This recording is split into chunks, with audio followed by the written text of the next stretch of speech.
Pashto voice zone presenting alpha. یہ کہانی پرانے زمانے کے لوگوں کی ہے، یعنی آج سے تقریباً 20,000 سال پرانی، جہاں ہمیں یورپینز کو دکھایا جاتا ہے جو قبیلوں میں رہتے تھے اور ایک ساتھ مل کر شکار کیا کرتے تھے، اور پھر ہمیں ایک سردار کو دکھایا جاتا ہے جس کا نام ہوتا ہے تاؤ۔ وہ اپنے ساتھیوں کے ساتھ سردیوں کے لیے کھانا جمع کرنے کے لیے شکار پر آیا ہوا ہوتا ہے۔ ان کے سامنے جنگلی بھینسوں کی ایک جھنڈ ہوتی ہے جن پر وہ لوگ حملہ کرنے لگتے ہیں اور انہیں اپنا شکار بناتے ہیں۔ وہ ان پر تیر برسانا شروع کر دیتے ہیں اور انہیں مارنا چاہتے ہیں، مگر اسی دوران ایک بھینس ان کی طرف تیزی سے آنا شروع ہو جاتی ہے۔ تاؤ اپنے بیٹے کو کہتا ہے کہ وہاں سے ہٹ جاؤ، مگر ان کا بیٹا ڈر جاتا ہے اور بھاگنے لگتا ہے۔ بھینس اس پر حملہ کر دیتی ہے جس کی سینگ میں تاؤ کا بیٹا اٹک جاتا ہے۔ تاؤ ان کو روکنے کے لیے ان کی طرف بالا بھی پھینکتا ہے، حالانکہ بھینس کو لگ بھی جاتی ہے، لیکن تب تک بھینس اس کے بیٹے کو ایک بڑے کاؤ میں پھینک چکا ہوتا ہے۔ کہانی ہمیں فلیش بیک پر لے جاتا ہے جس میں ہمیں ایک ہفتے پہلے کا وقت دکھایا جاتا ہے جب یہ سب لوگ شکار پر جانے کے لیے تیاری کر رہے تھے۔ رات کو تاؤ کی بیوی تاؤ سے کہتی ہے کہ میرے بیٹے یعنی کیڑا کو شکار پر مت لے جاؤ، وہ ابھی شکار کے لیے تیار نہیں ہے، جس پر تاؤ اسے کہتا ہے کہ گاؤں کے سارے لوگ شکار پر جا رہے ہیں اور یہی موقع ہے کہ تاؤ کو اپنے آپ کو ثابت کرنا ہوگا۔ اگلی صبح یہ سارے لوگ تیاری مکمل کرنے کے بعد شکار پر نکل جاتے ہیں اور بہت دیر سفر کرنے کے بعد آخرکار وہ ایک ایسی جگہ پر پہنچ جاتے ہیں جو اس کے پوروجوں نے بنائی تھی۔ یہاں پر ایک اور قبیلہ بھی آ جاتا ہے جو شکار کے لیے نکلے تھے اور وہ بھی ان کے ساتھ مل جاتے ہیں۔ یہ سب لوگ مل کر رات یہاں پر ہی گزار دیتے ہیں اور جب اگلی صبح ہوتی ہے تو یہ سب لوگ شکار کے لیے نکل جاتے ہیں۔ یہ سفر چونکہ بہت زیادہ خطرناک اور کٹھن تھا، جس میں ان کے بہت سے پوروجوں کی جان بھی جا چکی تھی۔ پھر یہ سب لوگ مل کر ایک سور کا شکار کرتے ہیں جس پر تاؤ اپنے بیٹے سے کہتے ہیں کہ انہیں تم مارو۔ تاؤ کا بیٹا جب ان کے مارنے کے لیے جاتا ہے لیکن ان کو اس سور پر دیا آ جاتی ہے۔ تاؤ اپنی بیٹی سے چھری لے کر انہیں خود مارتا ہے اور پھر بیٹے سے کہتے ہیں کہ دنیا کا ایک قانون ہے، طاقتور ہی دنیا پر راج کرتے ہیں۔ رات کو جب یہ سب لوگ مل کر کھانا کھا رہے ہوتے ہیں، اسی دوران ایک جان لیوا شیر ان پر حملہ کر دیتے ہیں اور ان کے ایک دوست کو وہاں پر ہی مار دیتا ہے۔ جب صبح ہو جاتی ہے تو یہ سارے لوگ مل کر ان کی یاد میں وہاں پر کچھ پتھر رکھ دیتے ہیں اور پھر وہاں سے شکار کے لیے نکل جاتے ہیں۔ بہت سفر کرنے کے بعد انہیں کچھ بھی نہیں ملتا اور یہ سب لوگ مل کر ایک غار میں پناہ لیتے ہیں۔ رات کو تاؤ اپنے بیٹے کے ہاتھ پر کچھ نشانیاں بنا دیتا ہے جو ایک خاص قسم کا نقشہ ہوتا ہے جس کے ذریعے اس کو اپنے گھر پر پہنچنے میں بہت آسانی ہوگی۔ اور جب صبح ہوتی ہے تو یہ لوگ پھر شکار پر نکل جاتے ہیں۔ راستے میں ان کو گائے کی گوبر ملتی ہے اور تھوڑی دیر سفر کرنے کے بعد ان کو جنگلی بھینسوں کی ایک جھنڈ مل جاتی ہے، اور پھر کہانی اس جگہ پر آ جاتی ہے جو ایک بھینس نے تاؤ کے بیٹے کیڑا کو پہاڑ سے نیچے پھینک دیا تھا۔ اس کا بیٹا نیچے چونکہ گر چکا تھا لیکن یہ پھر بھی ایک سائڈ پر اٹکا ہوا ہوتا ہے اور اسی دوران اس کے ہاتھ چھوٹ جاتی ہے اور وہ اوپر سے نیچے گر جاتا ہے اور وہاں پر ہی بے ہوش ہو جاتا ہے۔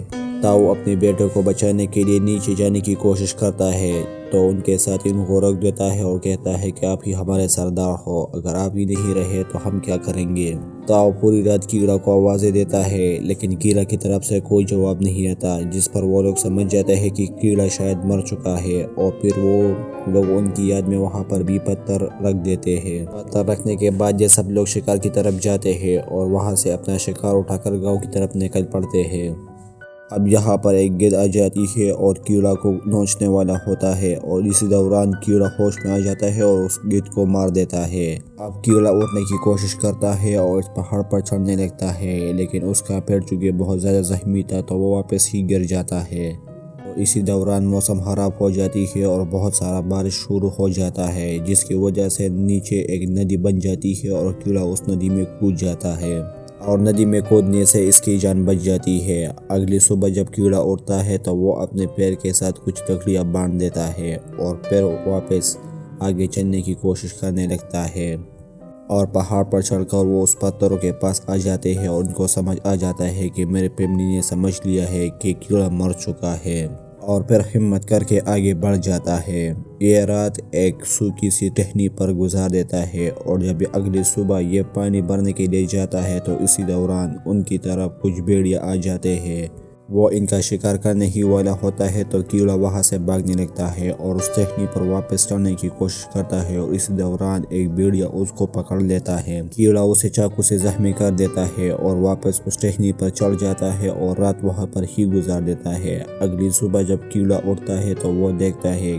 کہ بھیڑیے جا چکے ہیں۔ وہ اپنے چاقو سے ایک بھالا بنا کر اس بھیڑیے کے پاس آ جاتا ہے اور اسے مارنے لگتے ہیں، لیکن انہیں پھر بھی اس پر دیا آ جاتی ہے۔ وہ اس بھیڑیے کا منہ ایک پٹی سے باندھ لیتا ہے اور پھر انہیں اپنے ساتھ لے جا کر ایک خاک میں پناہ لیتا ہے۔ رات گزارنے کے بعد جب صبح کیڑا اپنے پیر کے علاج کے لیے کچھ جڑی بوٹیاں لاتا ہے تو وہ دیکھتا ہے کہ اس بھیڑیے نے اپنے منہ کھول لیا ہے۔ جب کیڑا اس کے پاس پانی لے جانے کی کوشش کرتا ہے تو پہلے تو وہ بھیڑیا غراتا ہے، لیکن پھر بھی کیڑا اس کے پاس وہ پانی رکھ دیتا ہے۔ کیڑا کے پاس کچھ کھانا ہوتا ہے جو وہ اس بھیڑیا کو دے دیتا ہے اور وہ اسے کھانے لگتا ہے، اور ہمیں آہستہ آہستہ ایسا لگنے لگتا ہے کہ یہ دونوں اب آہستہ دوست بن رہے ہیں۔ رات کو جب کیڑا اکیلا بیٹھا ہوا ہوتا ہے تو وہ آسمان کی طرف اپنا ہاتھ بڑھا دیتا ہے اور انہیں سمجھ آ جاتا ہے کہ ان کے ہاتھ میں جو ٹیٹو ہے یہ اصل میں ان کے گھر کا نقشہ ہے۔ ٹھیک ہونے کے بعد کیڑا جب اپنی ساری تیاری مکمل کر دیتا ہے تو وہ اس بھیڑیے کے پاس آ جاتا ہے اور اسے کہتا ہے کہ تم بھی اپنے گھر چلے جاؤ، اور پھر اکیلا گھر کی طرف روانہ ہو جاتا ہے۔ مگر وہ بھیڑیا لگاتار ان کا پیچھا کر رہا ہوتا ہے۔ کیڑا کئی بار ان کو سمجھاتا ہے کہ میرے پیچھے مت آؤ، لیکن وہ پھر بھی ان کے پیچھے آ رہا ہوتا ہے۔ راستے میں ان کو کچھ سور دکھ جاتی ہے جس پر بھیڑیا حملہ کرنے لگتے ہیں، اور کیڑا کو سمجھ آتا ہے کہ بھیڑیا اصل میں بھوکا ہے۔ کیڑا ان کو جو بچا ہوا کھانا ہوتا ہے ان کو دے دیتا ہے، اور پھر یہ دونوں مل کر شکار بھی کرتے ہیں اور رات کو وہ پکا کر کھاتے ہیں۔ جب صبح ہو جاتی ہے تو وہ بھیڑیا کیڑا کے پاس آ جاتا ہے، انہیں اٹھا دیتا ہے۔ کیڑا اس سے کہتا ہے کہ تم سے بہت بدبو آ رہی ہے، اور وہ انہیں زبردستی اٹھا کر ندی میں پھینک دیتا ہے۔ بہت سارا مستی کرنے کے بعد یہ لوگ پھر سے آگے بڑھنے لگتے ہیں۔ راستے میں یہ لوگ لگاتار شکار بھی کر رہے ہوتے ہیں۔ جب ایک رات کیڑا کھانا کھا رہا ہوتا ہے، اسی دوران کچھ اور بھیڑیے بھی ان کے سامنے آ جاتے ہیں۔ اس کا بھیڑیا بھی ان کے پاس چلا جاتا ہے اور کیڑا سمجھ جاتا ہے کہ یہ تو ان کی فیملی ہے۔ کیڑا پہلے بار ان کو الفا نام دے کر اسے کہتا ہے کہ تم بھی ان کے ساتھ چلے جاؤ، اور اگلی صبح کیڑا اکیلا سفر پر جانے لگتا ہے۔ یہ سفر چونکہ بہت زیادہ کٹھن اور بہت زیادہ پریشان کن تھا، اب سردی بھی بہت زیادہ بڑھ چکی تھی۔ ایک دن کیڑا دیکھتا ہے کہ ان کے سامنے بہت سارے بھیڑیے ہیں جس میں الفا بھی ہے، لیکن وہ بھیڑیے الفا کو کھانا کھانے نہیں دے رہے ہوتے ہیں۔ کیڑا ان کی طرف بھاگنے لگتا ہے اور اسی دوران یہ برف ٹوٹ جاتی ہے اور اس میں کیڑا گر جاتا ہے۔ یہ اصل میں ایک ندی ہوتی ہے جو سردی کی وجہ سے جمی ہوئی ہوتی ہے۔ کیڑا اپنا چاقو نکال کر اس برف کو توڑ دیتا ہے اور اس چاقو کے ذریعے اس برف سے باہر نکل جاتا ہے، لیکن اب اس کے سارے کپڑے گیلے ہو چکے ہوتے ہیں۔ تو وہ آگ جلا کر اپنے کپڑے اتار دیتا ہے اور اس آگ کے پاس سو جاتا ہے۔ اگلی صبح جب کیڑا جا رہا ہوتا ہے تو وہ سامنے ایک جھونپڑی دیکھتا ہے جس کے باہر ایک آدمی بیٹھا ہوا ہوتا ہے۔ اسے دیکھ کر وہ بہت زیادہ خوش ہو جاتا ہے، مگر وہ آدمی زیادہ سردی ہونے کی وجہ سے جم چکا ہوتا ہے۔ کیڑا اس سے تیر اور دھنش لیتا ہے اور پھر اپنا سفر شروع کر دیتا ہے۔ راستے میں کچھ گڑبگیے ہوتے ہیں جو کیڑا پر حملہ کر دیتا ہے، لیکن کیڑا ایک غار میں پناہ لیتا ہے جو ایک شیر کا غار ہوتا ہے، اور وہ شیر کیڑا پر حملہ کرنا شروع کر دیتا ہے۔ اگر اس سے پہلے کہ شیر کیڑا کو زخمی کر دیتا، الفا اس پر حملہ کر دیتا ہے اور پھر کیڑا ایک تیر کے ذریعے اس شیر کو مار دیتا ہے، مگر اس لڑائی میں الفا بہت زیادہ زخمی ہو جاتی ہے۔ جب اگلی صبح کیڑا واپس سفر پر نکل جاتا ہے تو وہ اس جگہ تک پہنچ جاتا ہے جو مووی کے سٹارٹ میں ہم نے دیکھا تھا، جس پر کیڑا سمجھ جاتا ہے کہ وہ صحیح راستے پر ہے، مگر اب ٹھنڈ چونکہ بہت زیادہ بڑھ چکی تھی اور زخم کی وجہ سے الفا بھی گر جاتی ہے، لیکن کیڑا اسے گود میں اٹھا کر سفر کرنا شروع کر دیتا ہے۔ لیکن بہت سفر کرنے کے بعد کیڑا بھی آخرکار گر جاتا ہے، مگر پھر کیڑا کو اپنے باپ کی وہ بات یاد آ جاتی ہے جب اس کے باپ نے اس کے ماں سے کہا تھا کہ کیڑا کو اپنے آپ کو ثابت کرنا ہوگا۔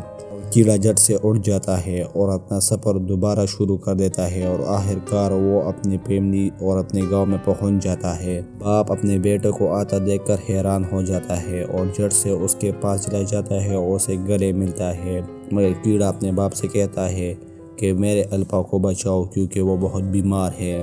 اور پھر گاؤں والے کیڑا اور الفا دونوں کو اندر لے جاتے ہیں۔ وہاں پر الفا ایک بچے کو بھی جنم دیتی ہے جس کا کیڑا کو بالکل بھی علم نہیں تھا، اور وہاں پر ایک عورت اس بچے کو اٹھا دیتا ہے اور کہتا ہے کہ یہ اب ہم میں سے ایک ہے۔ اور اب ہمیں بہت عرصے بعد کا وقت دکھایا جاتا ہے جو الفا اور اس کے بچے اب ٹھیک ہو چکے ہیں، جو ان کے ساتھ ہی رہتے ہیں اور ایک ساتھ شکار پر جاتے ہیں، اور یہ مووی یہاں پر ہی ختم ہو جاتی ہے۔